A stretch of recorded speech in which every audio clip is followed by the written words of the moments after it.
Hello friends, Shraddha's kitchen में आपका स्वागत है।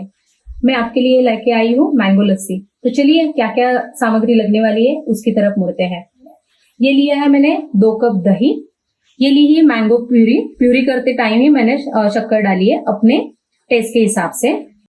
ये मैंगो लिया है मैंने थोड़ा सा गार्निशिंग के लिए।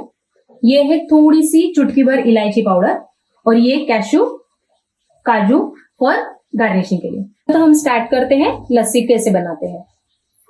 तो इसमें अभी मैं डालूंगी, इस दही में डालूंगी मैं ये 2 कप प्यूरी। दही में मैंने डाल दी है 2 कप प्यूरी। तो हम इसे अच्छे से मिक्स करेंगे। मैं इसमें डालूंगी इलायची पाउडर और थोड़े से कटे हुए मैंगो के, और एक बार वापस से मिक्स करूंगी। हमारे सारे इंग्रेडिएंट्स अच्छे से मिक्स हो गए हैं। तो चलिए हम एक ग्लास में इसे निकाल लेते हैं। ये लस्सी एकदम बाहर जैसी लगती है, जरूर आप ट्राई कीजिए।